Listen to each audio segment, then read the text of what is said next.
Good afternoon, everyone, and thank you for attending our August NMA Live Online webinar.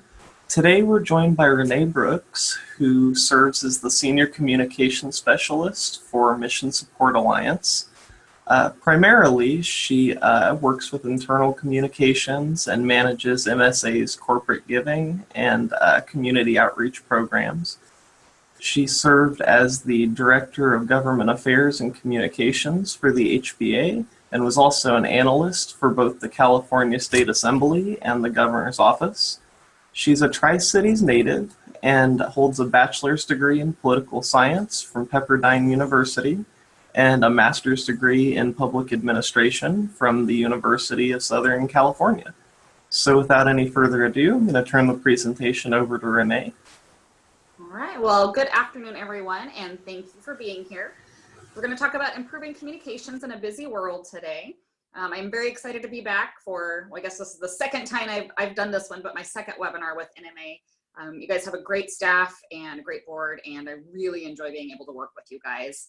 I'll pause a couple of times for questions. Feel free to use the chat if you have questions as we go along, and Aiden will notify us if we have those. And as I always remind people when I'm doing a more professional presentation, if I am speaking too quickly, please let me know and I'll slow down. I tend to do that. So we will get started on communicating in a busy world. So there are times, I'm sure we have all experienced a situation like one of the following.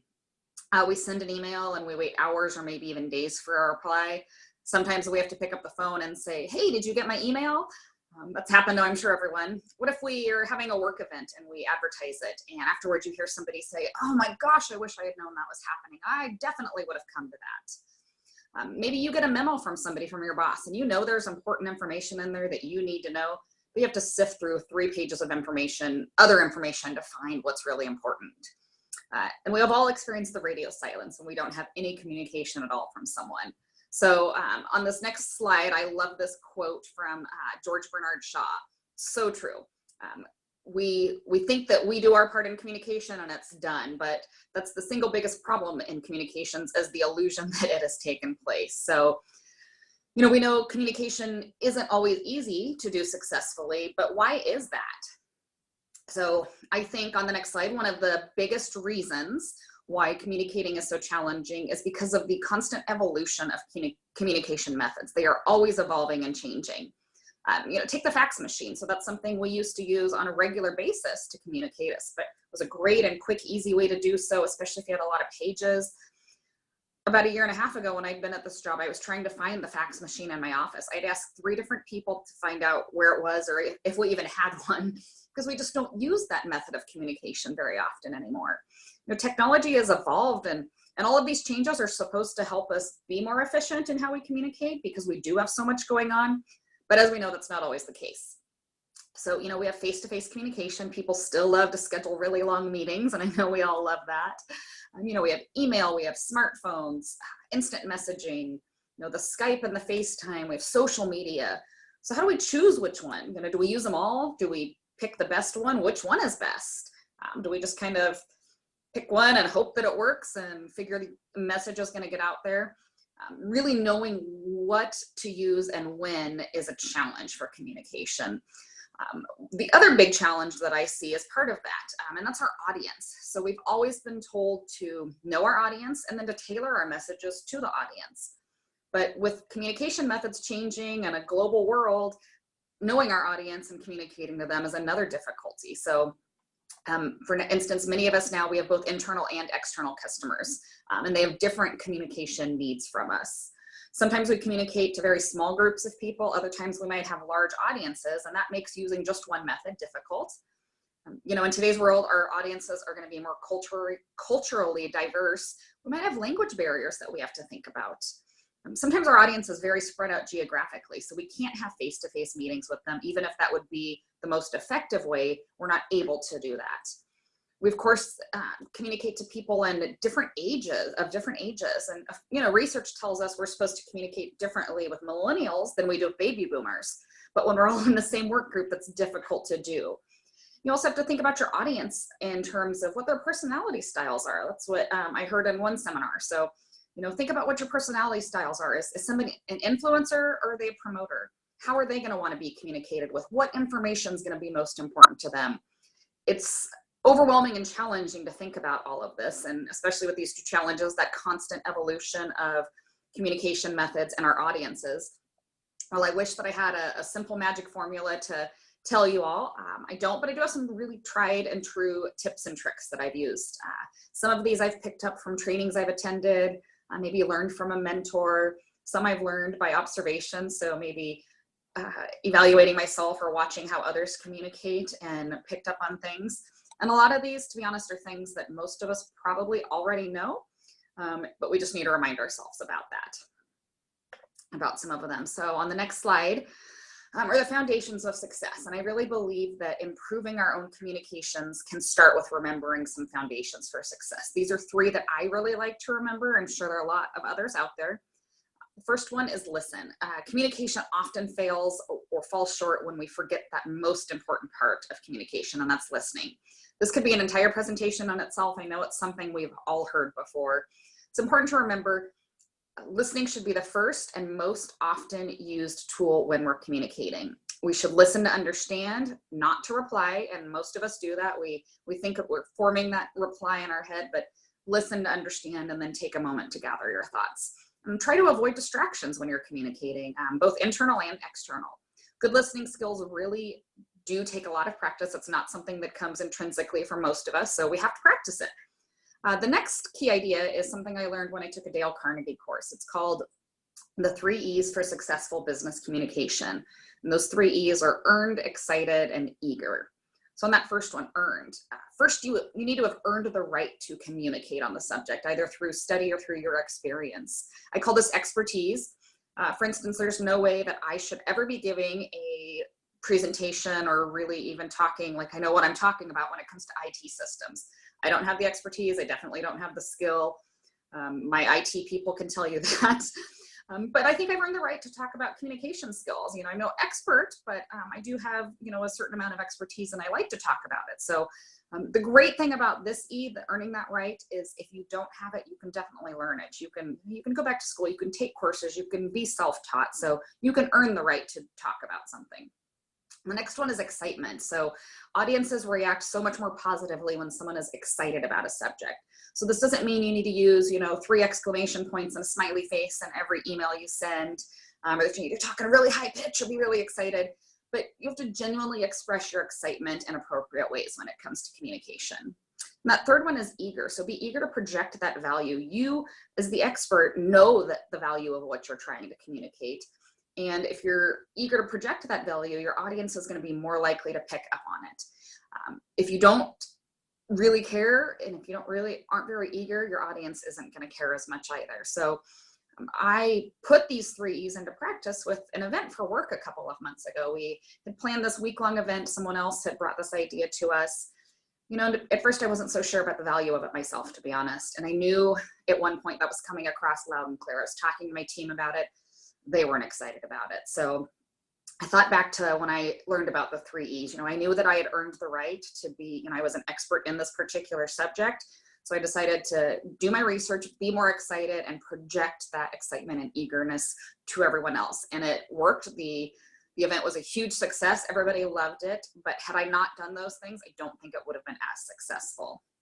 So the last foundation for success is remembering that it's not always what you say, it's how you say it. Our words are often lost or secondary to our body language, our tone. And remember, we have tone both verbally and written, our facial expressions. Keeping this in mind, and whatever method of communication you use is going to help you to be more successful. So I think these are some of the key foundations to improving our own communications. I think making a habit out of these will help you as you work on other ways to improve your communications. And so next, we're going to talk about some organization and strategy tips. So improving our communications, no matter how busy we are, how much is on our to-do list, it needs to be both purposeful and organized. So what you're seeing on the screen here is an example of, it's called a communication impact grid. There's several examples of these when you Google it, but I find for improving everyday communication in the business world, this is the one that I find most useful. So looking at this, no matter how we're communicating, written, verbal, text or email, a conversation, it's going to fulfill one or more of the purposes here: to entertain, to inform, to convince, or to take action.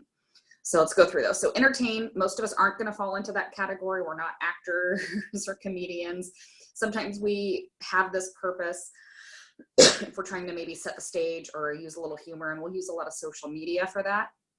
And then above that, we have inform. So when we're communicating to inform, we've got a higher purpose. We expect some response from our audience, although their response may be low. So maybe we're sharing information and we want people to retain it. We don't want to just waste the time telling them about it and informing them. We want them to retain some of that. So that's when we're trying to inform. When we're trying to convince someone, the stakes are a little higher. We need a higher response, and the audience may or may not want to give us that response. So you can think of a political speech here, a candidate that's trying to convince you that they deserve your vote. They're trying to convince you of that. For the business world, when a new CEO comes into a company and they're trying to turn things around and make some changes, that's going to take a lot of convincing, and they have, some sense of purpose there as well. The most challenging way to communicate is when we want people to take action. However, that's the upper right corner. It requires a really strong response, and our purpose is the strongest. Maybe that's when you sit down with your boss and you're asking for a raise. Perhaps, I serve on a lot of nonprofit boards. So when you're asking for donations for an organization, you have a high sense of purpose and you really need people to take that action. And so that can be the most challenging.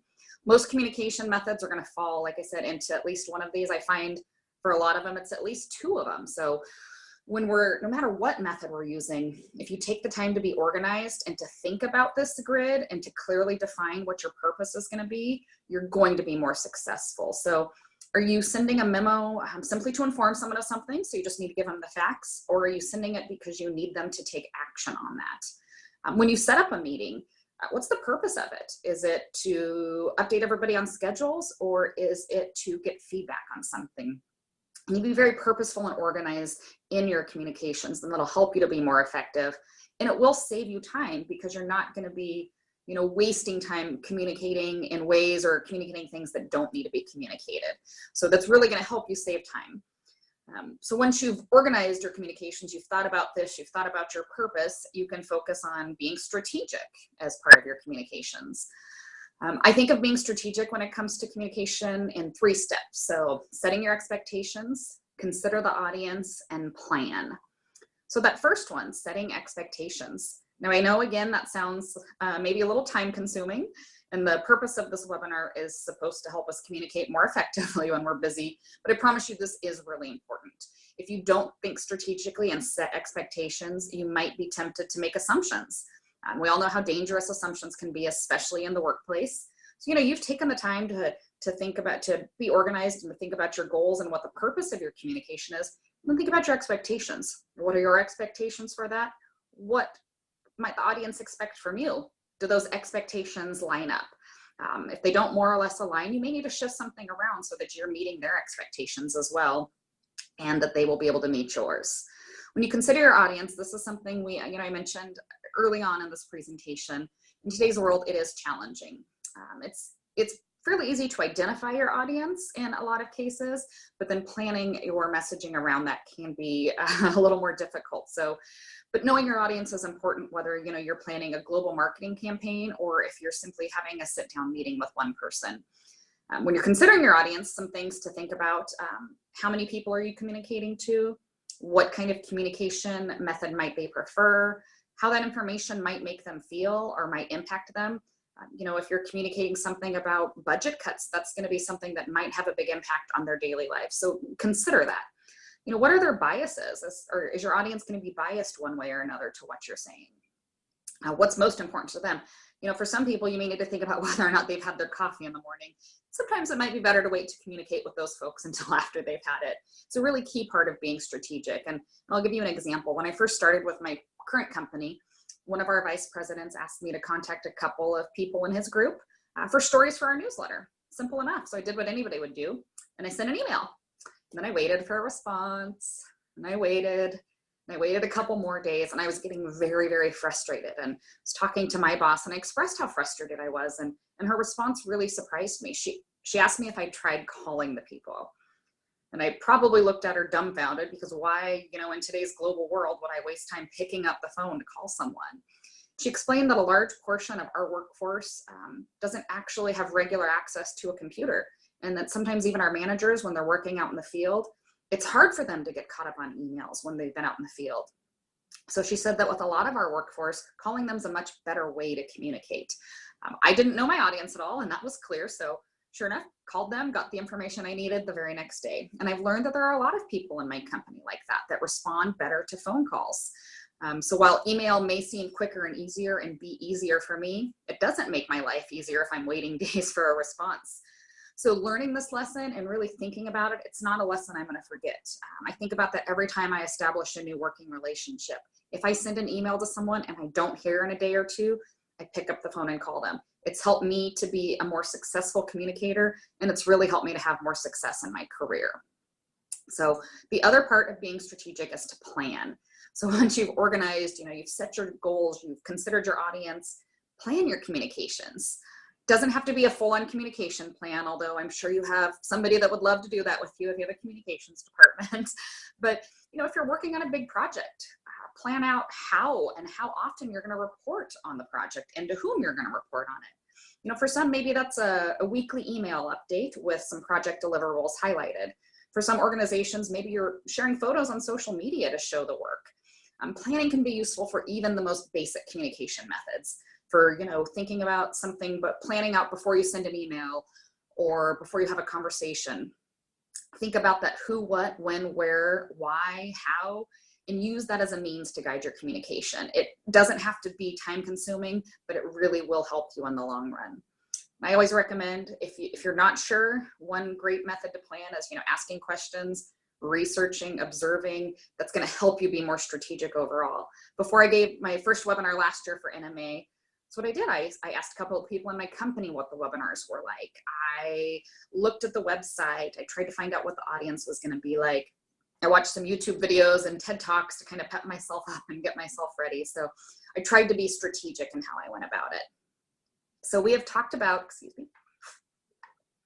some of the foundations for success, about being organized and being strategic in our communications. And a lot of people consider this much more conceptual. It's great when you're a big picture thinker and you just kind of need some ideas, but I know there's a lot of people who are detail oriented, and details are very important in communications. So we're going to move on to looking at some real time and more specific tips.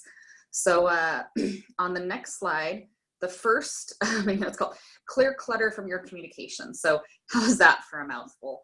But it's really a perfect example of what I mean. I originally titled this slide, Be Concise. It says the exact same thing, but in a shorter and easier to understand way. Doesn't have the alliteration that I like, but it's a good example. You can say be concise or clear clutter from your communication. So, but how do we be more concise and clear that clutter? So a lot of the suggestions I'm going to give you on this slide, I think they work best when you implement them first in your written communication methods. Once they become habits, you'll notice yourself thinking more about them and using them when you speak and incorporating it in your verbal communication as well. So that first one is cut weasel words. Words such as really, basically, actually, very, and more are often very unnecessary. So they don't add anything. Your words are usually just as powerful, if not more so, without them in there. So a good way to practice doing this is, so once you've done a draft of something, go through and read it with and without some of those words, with and without the word really and actually and very. See if it adds anything. If it doesn't, take them out. This is a tough one for me to do. I have to be very deliberate in thinking about this and not using these words. And I have a hard time not using them in my speech as well.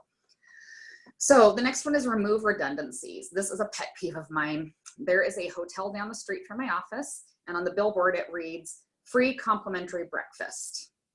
Well, it's free and it's complimentary. Those mean the same thing, right? See, I just did the right there. So and it's one of those things, it irks me. So what about when somebody says my personal opinion, or end result, or ATM machine? So if you've already said something, there's no need to say it again. There is no need to write it again. So think about that and remove those redundancies from your communications. Also think about eliminating unnecessary phrases. This one requires a little more thought before you get used to it, but there are some phrases that we all use a lot that we may not need. which is, who were, there is, there are, of that. A lot of those really aren't necessary. Here's an example. You can use the sentence, I have 3 coworkers who were responsible for the success of that project. That sounds like a normal sentence. You've probably read something like that in a lot of different places or heard that. But a better way to say that might be 3 of my coworkers were responsible for the project's success. A lot simpler, a lot cleaner, a lot crisper, and fewer words. So going through and eliminating those unnecessary phrases will help clear that clutter as well. So the next one is avoiding cliches. I'm one of those people, I love cliches, I love quotes, I love little funnies, but they really often detract from our communications. And so unless we're using it to try to really make a point or to inject some humor, my advice would be to avoid cliches like the plague. See what I did there? So the next one, no more superfluous expressions. This is another one. I'm giving you an example of what not to do. You know, I made my student loan payment yesterday, and every month when I do that, I feel like I have the right to use some bigger words and fancier expressions because I've paid a lot of money and continue for this vocabulary. That actually a lot of times makes communication less clear, and it may have a negative impact on people's impression of you. So, you know, there's no need to necessarily dumb things down, but you want to keep it simple. Research shows that only about 2% of adults read at the 11th grade level. And even those that read at that level or higher don't necessarily want to read and hear things at higher levels. They want things that are simple and easy to understand. So you can use the word many instead of a large proportion of, or use the word many instead of the word numerous. Use the word help or ease instead of facilitate. There's a lot of different ways you can do that in just trying to keep it clear and simple. You can also, and this one's a little bit related to the eliminating unnecessary phrases, is substitute a single word for a phrase. So communicating in the business world is nothing like writing papers in college. There's no minimum word count. And sometimes your communications team may actually be giving you a word cap, so you've got to minimize it. It's really encouraged to substitute where you can and to use fewer words. So if you take the sentence, the practice is in violation of our policy. Again, a simple enough sentence. You can change that to, the practice violates our policy. You're using fewer words and you're really making a much more impactful statement. So another example, there's the phrase, you hear this a lot, despite the fact that. Well, you can use the word although, and that's 3 fewer words and a little easier to understand. I'm going to skip over the next part because it's a little harder, like I said, we'll just skip over. We're going to go to odds and ends. So I called this page odds and ends because there are some tips that I really wanted to share, but they didn't really go together in any other way, and they didn't necessarily warrant slides of their own. So I've put them here. So the first one is nothing matters before the but. When you use the word but while communicating, whether you're saying it or writing it, nothing you say before that is going to matter. People are only going to hear or see what comes after that, and they're going to focus on that. So, when you're having a discussion with somebody and they say, well, I like your project idea, but you're not going to remember that they say they liked it. You're going to remember what they didn't like about it. So try avoid using that word. Even if you still have to get the same communications across, don't use the word but. So you can say, I really like your project proposal. Here are some ways we can make it even better. So you're not using the word but, you're saying the exact same thing. Next one is to put it all out there. Whether you're communicating verbally or in writing, don't bury your key points. Too often we put a lot of fluff in the beginning, and I'm very guilty of this. And some personality styles like myself like that, but to be honest, most of them do not. You want to try to summarize your key points, again, that who, what, when, where, why, how, in that first sentence or two. You want to set that stage and be clear. This is really helpful in written communications when you've got a lot of background information on something. So at the very beginning, summarize, give those most important details. The people who are only going to read that, you're going to help ensure that they get the main points, because let's be honest, not everybody's going to read every email you write or every memo you send out. So, but those that do, that want that background information, they have it there. You're going to help ensure that everybody else gets the information that's necessary. So unless you're in competitive sales, creating winners and losers is never a good communication strategy. You want to avoid that, that you versus I mentality, or words and phrases that insinuate that. And there's a a book. It's called How to Say It at Work. It's written by Jack Griffin. And he has in there this chart of 49 words. I don't know why he couldn't come up with a 50th. That odd number bugs me. But 49 words that you want to avoid, because they are words that divide or limit people. They define that winner and loser. They pit somebody against another. He doesn't give permission out for very many people to utilize that list. So you might be able to Google it and find a bootleg copy. You can order the book on Amazon. But the point of that is, you know, stick to words that build rapport. We, our, team, offer, idea, things that are not necessarily creating winners and losers. They're creating camaraderie. So related to that is you want to stay positive when you're communicating. That's so important. This doesn't mean you have to be really bubbly and energetic when you're talking about budget cuts, but you want to be constructive. You want to look for solutions instead of dwelling on that negativity. You know, trying to put a positive spin on things and staying focused on that is going to be really helpful in your communication strategies. It's so easy to misconstrue intent and to think someone else is being negative or rude. But because you're trying to be more positive in your own communications, it's best to assume that the other person or persons are doing the same thing. It's so difficult to interpret tone of voice, especially in an email. Maybe somebody shows up to a meeting and they're, you know, not in a good mood and they're upset about everything and don't like your ideas. You know, maybe they just got some really upsetting personal news before coming to that meeting. Maybe somebody has a really big deadline and they're stressed out and they're, you know, your priority is not their priority at the moment. It's so important to give people the benefit of the doubt, to assume that they're, you know, assume good intentions on their part. And there are times, you know, we all have bad days from time to time. We all miscommunicate our intent. So someday we might need that benefit of the doubt as well. It's important to remember. So this next one I've included, but it's not one that I practice very often myself. It's because I find it really difficult, but people who do it love it. So set communication parameters for yourself, and that may help improve your communications and productivity. So I guess there are people in the world who will set certain times and they will only check and respond to email, you know, 3 or 4 times a day. That's it. They don't have the ping, ping, ping all day long. They turn their phone off or put it on silent. They're not constantly responding to emails and adding things to their to-do list. You know, their theory is if something is urgent, that they are going to get that information through a phone call or somebody's going to come by their office. It's not going to come in an email. And so they feel comfortable doing that. It's something I've done on occasion, but as I said, I find it really difficult. So I'd love at the end if anybody has anything to add on that. But I do think, you know, maybe communicating less often will help us feel less busy and will help us be more productive. It remains to be seen. We'll see if maybe next time I do one, I've been able to try that. So those are my favorite odds and ends. We're going to talk next about specifically improving our oral and our verbal communication. So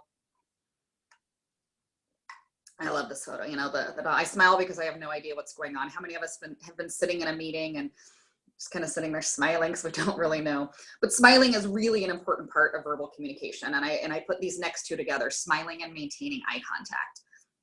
They seem obvious, and although they aren't actually a spoken word, they're super important for verbal communication. Whether your audience is 1 person or 1,000 people, it's going to make everybody feel more comfortable and more receptive to whatever it is you're saying if you're able to smile and maintain eye contact. I find that's the one thing I was, when I was going through this presentation, that's kind of hard to do on a webinar, so it's a little difficult. Next, you want to make sure you are present, so be present. It's about so much more than putting down your phone, which is something I recommend, but it's about not trying to multitask and focusing on that moment and in that communication that you're in. When you're having that conversation with someone, you know, don't think about what you're having for dinner. Don't think about, you know, what your kid needs for school the next day or what you need at the grocery store. Be present in that moment, and that will improve your communications greatly. So the next one I mentioned earlier, I tend to speak very, very quickly, and you've probably picked up on that. It's really important to think about the speed at which you're communicating. It's, you know, maybe you need to slow it down, but we've also, I'm sure, all seen someone or been having a conversation with someone that just talks really slow and they just don't have care in the world. Gosh, somebody like me who talks fast, I'm thinking, come on, pick it up. Let's do this. Let's do this. So you've got to find that happy medium in there. Don't go too fast. Don't go too slow. Respond to how people are responding to you. And also don't forget your volume and pitch. Keep it varied. You don't want to be that monotone person that just talks You don't want to talk too softly. You don't want to be too loud. So think about that when you're verbally communicating as well. So the next one, and we talked about this the last session. If you don't know, say so. Honesty is so important. When someone asks you a question during verbal communication, it's okay to say, I don't know, but just follow it up with an action to get back to them. You know, you don't have to guess, you don't have to lie, you don't have to make something up. I'm terrible about that. I'll just start talking, thinking I'll come up with the answer, but really it's going to be better if I just say, you know what, I don't know, but let me get back to you. Just be honest and follow through about that. So the next one's one of my favorites, but it's also one of my least favorites because it reminds me of how often I use filler words. Different from the weasel words we talked about earlier. These are words like so, like, yeah, right, so many others. And we all use them, and we use them a lot. We use them a lot more than we think we do. A lot of times we don't have any idea we're using them, but it really can, when you're overusing filler words, it can weaken your credibility. But before you can stop using them, you have to identify them and realize that you are. Sometimes it's easier to start by listening to other people, paying attention in staff meetings. You know, you have the person that says like every other word. You have somebody that says right a lot. Pay attention when other people use them, and you'll start paying attention when you use them as well. Especially if it's a word that annoys you a little bit, you'll notice if you use that. So another good idea is if you're giving a presentation, you know, have somebody record you, or have somebody record you if you're just talking in a staff meeting. You'll play it back, you know, either listen to it or watch it, and you will notice, go back and count your filler words. It can be eye-opening. It can be a little scary as well. Doesn't make anybody smarter or less smarter if you use them or not, but it really can have an impact on our communication. So it's great if you can pay attention to those and try to use them less often. Once you've identified them in your own speech patterns, you'll be more prepared. You'll start thinking about it. Sometimes it's better to slow down. I always say we usually use those as a filler words when we don't want to pause or we don't want to take a breath. That's one someone had mentioned in the last session. So don't be afraid to take that moment to take a breath. My other favorite is take a drink of water. That lets you reset without having to say when you find yourself tempted to use them. And last on here is practice. So practice doesn't make perfect, but it really can help you improve. So take opportunities if you're giving a presentation to practice that more than once. Do dry runs. It doesn't mean everything is going to go perfectly, but it's going to help you be less worried if something does go wrong and help you to kind of float through that. I actually practice important conversations even. You know, if you're a manager and you have to have a difficult conversation with an employee who's maybe not performing well, practice that with someone you can practice with me, but practice it with someone you trust, somebody that's going to be able to give you some honest and good feedback on how you might be able to improve that. So practicing your verbal communication is important. Next, we are going to move on to some ways on improving our written communication. This focuses mostly on electronic, you know, texting and email, not necessarily other types of writing. And again, could be an endless list, so I have picked ones that I think are most beneficial. A little sign there in the corner. I actually have the real thing sitting right over in my corner of my office. My sister and nieces bought it for me for my birthday. I'm a bit of a grammar police sometimes, although I should be cited myself, I know. So, and that's the first one in written communication, especially in the business world, using proper grammar and punctuation. It seems obvious, but unfortunately it isn't, especially with texting these days, and the lack of proper grammar and punctuation and spell check in the business world can be very frustrating. And you know, starting to use that is going to improve your written communication, and it's going to improve people's perception of you if you do that. So thank goodness for spell check. What did we do without it? Next is to use a meaningful subject line. And so, you know, too often we get very vague subject lines in email. So stuff to do. I don't want to open that. A, somebody's giving me some tasks that I'm probably not going to want to do. B, it sounds like there's multiple ones. And C, I have no idea what it's about. So trying to be a little more specific. So maybe, you know, if somebody sent me an email that, you know, I need your expertise on this issue. Well, hey, not only are you complimenting me saying I have expertise, but you're asking for my help in a nice way. So being a little more specific and trying to get the reader's attention. We all get hundreds of emails each day. You've got to find a way to stand out sometimes. I also think that something people don't do a lot is greeting recipients when it comes, especially in emails, less so in text, unless it's that first text of, to a business associate. So use somebody's name, unless it's to a group and you can't do that, and just some sort of greeting. It helps to personalize the message and make the recipient or recipients feel important. Doesn't have to be long. You don't have to go into, a recap of your weekend, but hey, good morning, Rick. Hope you had a nice weekend. As we talked about last week, then you get into the email. We get so busy and we think we're just going to send him an email and just ask for what it is we need. That can come off a little, a little assuming and a little rude even sometimes. So it's important to try to stick a quick greeting in there. And it's something we've really done in my own communications group where I work. My boss had sent out this article about it. And so we all try to make sure we're not just jumping right into it. And of course, you have the dreaded reply all. So if you are the one sending out an email, whenever you can, try to BCC the recipients so that you're not perpetuating the reply all issue. You can't do that all the time, and I understand that, and then you can't control how people react. When you're responding to emails, only use reply all if it's very necessary, if everybody in that group needs to know what's going on. There are times where somebody will get copied on an email, maybe they forwarded it to somebody else, they don't really have an issue. I'll respond just to them and say, hey, thanks for following up. Then I'm going to delete them from the rest of those emails because they don't need to see the rest of it. If somebody sends a meeting reminder out and they ask for responses to, RSVPs to find out if you're going to be there, can't tell you how many times I see, oh, I can't be there. I'm coaching my kids' Little League game, or I have this. I don't need to know why you're not going to be there unless I am the meeting organizer. And typically I don't even need to know why. Whether or not you can be there is usually sufficient. So be very careful with reply all. Sometimes I wish that had really never been invented. It can be so annoying. Another one and it kind of sums up a lot of these, is being professional. So when you're corresponding with someone, especially on business matters, it's important to be professional in whatever you're doing. I got a message the other day from someone. It's not someone I know very well. It's definitely not someone I'm friends with. And she was asking for a recommendation for a job. And her greeting, so she was good. She used a greeting with me and it said, hey, girly, Girly. We're the same age. It's very off-putting when people don't treat you as a professional. You can use the word hey, although that's one you may not want to use a lot, but it could have said, hey, Renee, or, how are you? How's work going? And hey, girly, you just want to make sure you're being professional with folks. And the last one on this that I think is most important is don't reply when you're upset. Sometimes somebody has upset you and you really want to respond to them. And so you type out that really terse response. Don't hit send right away. Sometimes maybe just the very act of sort of that venting and getting it typed up is going to be enough, and you can delete it and go back to your life and not have to worry about it again.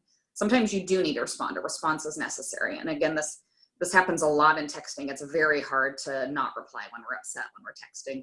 But if you're going to respond when you are upset and you have something, a point you really need to get across, have somebody else read it before you send it. Have them go through and help you tone it down as necessary, especially in the business world. It can cause so many issues. So make sure you have somebody to kind of back you up and do that, or come back to it in 20 minutes when you've calmed down a little. So there's a whole other realm of communication. I have mentioned it a couple of times. It technically falls under, I guess, written or electronic means of communication, but I really see it as a beast of all in its own. And so that's social media, something we're all familiar with. It's a prevalent and important part of our lives, both personally and professionally. A couple of notes on that. So if your company or business is not using social media to communicate, both internally and externally, I think you're missing out on a really great communication tool. There are nearly 2 billion Facebook users in the world, 600 million Instagram users, and 100 million LinkedIn users, and so many other social media platforms. You have YouTube and Twitter and Snapchat and Pinterest, and who knows what they're going to think of next. I also know that a lot of people don't use social media personally. And if you don't, that's something else you might want to rethink. It is a really great tool that can have professional benefits, even if you use it primarily personally. Can't tell you the number of connections I've made professionally using my personal social media tools. It really can be helpful. It can also be a slippery slope though. I remember getting this past year a Snapchat message from somebody on Christmas Eve, getting ready to go out to dinner with my family about a work-related matter. that should have been addressed weeks before and that I wasn't even technically a part of. So it can be that slippery slope. You sometimes have to deal with things like that. But I think for the most part, I really appreciate having it as a tool in my professional toolbox. I find that social media, it's either a free or a very affordable way to communicate on behalf of your business. For my company, we use it mostly to promote our community involvement and great things our employees are doing. It helps us to build a positive reputation for our company, both internally and externally. And our employees love it when they're featured on our Facebook or our Instagram pages. Their families love seeing them. It makes them feel proud to work for this company, and it lets external customers see that human side of our company. You know, we're not just a name that you read about in the newspaper. These are the people that make up this company. We started doing some sponsored posts. That's something I really recommend. I think that for, you know, $50 a month, you can make a huge splash communicating through social media. I find it a little different than traditional advertising. Some people would argue with me on that, but I think it's a great way to use as a communications tool. As I've alluded to, of course, there are pitfalls with social media. It's not all sunshine and rainbows. So you have to avoid those pitfalls. And that first, and we see it all the time, is there's so much negativity on social media. Don't engage in it unless you can absolutely refute something. And if don't engage in the negativity if you don't have the time and the staff power to commit to doing so fully. You know, when people get going on Twitter with a negative incident, it's hard to keep up with it. And if you're not able to, it's better not to even try sometimes. Might be better to let things blow over, to stay out of it, just to take a step back. And a lot of companies do use that as their social media strategy. They refuse to engage in any of the negativity. So, but do try to respond to messages and questions quickly when you can, when you have time to do so, especially those positive ones. Try to make sure, you know, you are engaging with people who are using your social media channels. That'll make them more likely to stay engaged with you. So of course, you know, this webinar is about communicating in this busy world. So the biggest pitfall of social media is just getting bogged down in it. So don't get so entwined in it that you fall behind on other things. That tip is as much personal as it is professional. You know, make social media your friend, I like to say, but don't make it your very, very best friend that you do everything with. You know, have some limits with social media. So we've gone through a lot of tips and ideas on how to better communicate in today's busy world, but how do we know if it works? You know, how do you know if your communications are effective or if changes you've implemented are making it better? You don't know if you're not evaluating it. We often don't think about evaluating communications like we think about other things. So we're quick to evaluate employees, we evaluate our marketing campaigns, but it's important to evaluate communications as well, even simple ones, to help lead to better professional growth and development. You know, send an email and you expect a response and no one responds. Is it your fault? Is it their fault? Don't try to assign blame. You know, the communication failed, so try to evaluate why and look at that honestly and without blame. Evaluation comes in two methods. First, you want to evaluate yourself. Were your goals met? Are there areas you see that you can improve on? Do you know that you missed something? So think about that and do that self-evaluation. And then ask others for feedback. That can be formal or informal. You can sit down with your boss and have a meeting and, you know, ask them to evaluate things, or, you know, you're passing somebody in the hallway and, hey, what did you think of that presentation? Or, hey, you got that memo. Was there anything you had to add? You know, get that feedback from others. It's important, and an important part of evaluation as well is providing it to others, especially when you're in a management role. So if you know that someone is struggling in their own communications, ask if they need a little more direction from you. Do they need some training? Maybe they just need you to sit down and listen to them. Maybe they need a little support. When they're doing a good job, show them what, and be specific. Don't just say, hey, that was great. You know, be specific in what you liked about it, and, you know, maybe still try to find some ways that they could improve. I think most of us are open to that. I don't even want to call it criticism. So constructive feedback, feedback that will help us grow and learn.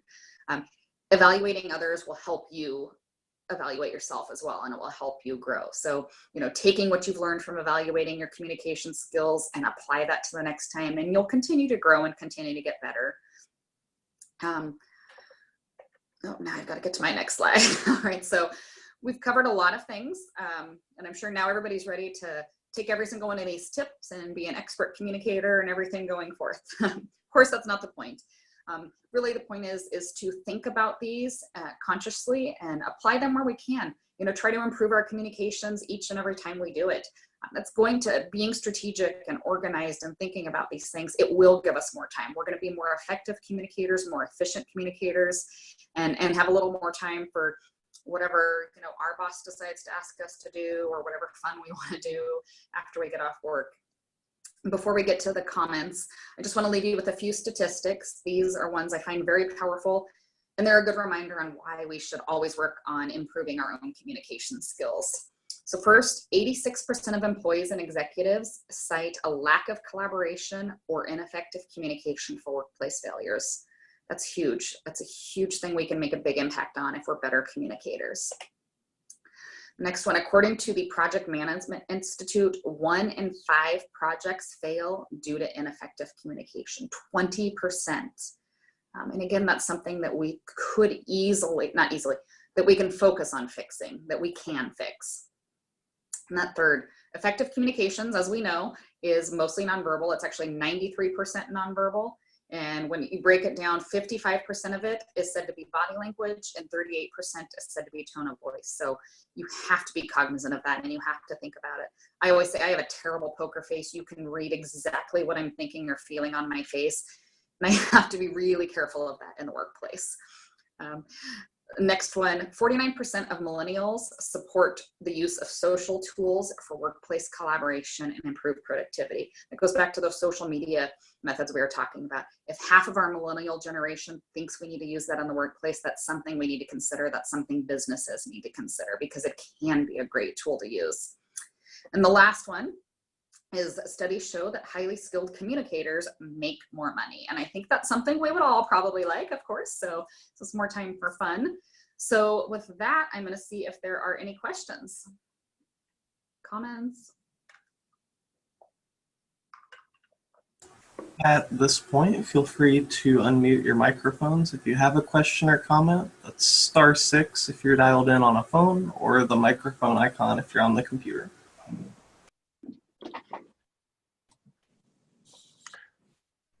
Reneé, this is Steve. That 86% figure is kind of staggering. And I wonder if a large part of that is in our inability to follow up sometimes.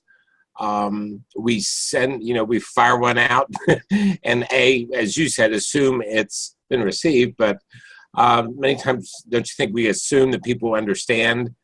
We know what we said and we assume that's what they heard. Absolutely. I think that's probably the biggest issue with that is, communication is not one way, but so often we do it as one way. We do our part and assume that it's done. And especially, you see that in that executive level suite a lot of times. They say something or they want a memo sent out, not knowing what it is people want or need to hear. There's not that collaborative nature and it makes it ineffective. I know Aiden and I, we're in the middle of a project right now and we're really waiting on a third party evaluation of it. And it's just not been forthcoming, and I'm like, maybe we didn't explain that we really are up against a deadline. And you just have to be more direct sometimes. More direct. And I find I'm one of those, I tend to, I don't want something to be my fault, but if you're a little more humble and willing to accept the blame on something, even if it's not your fault. So, saying, hey, mate, I probably didn't explain this very well. Let's discuss it. Chances are you did explain it well. Maybe you did, but sort of, you kind of ease somebody into that. And so they feel more comfortable kind of discussing that and looking at ways to improve. And I found that's been very helpful for me professionally, although it's something I really hate to do, to be quite honest. One comment, and then I'll let somebody else jump in. I call that, a mentor years ago taught me the art of giving other people a graceful exit. Yes. So useful. Okay, I think we have another question. We have a comment in the chat room from Kathy Spatz. She said that this information is invaluable and thanks to you for the insightful and meaningful suggestions. Awesome. Well, thank you. Anyone else? I'll add that Kathy says that they're having power surges, and there are storms in Ohio right now. So she's in Columbus, and she said power surges are making a mess of the system here. And that's such a good reminder that, you know, you never know, and you talked about it, Reneé, you never know what's going on the other end that's impeding someone's ability to follow through even though they want to. Absolutely. We had our city, somebody cut a fiber optic cable, so about, I don't know, a third of our workforce doesn't have email or phone messages right now, so that's making the day a little difficult. Oh, good grief.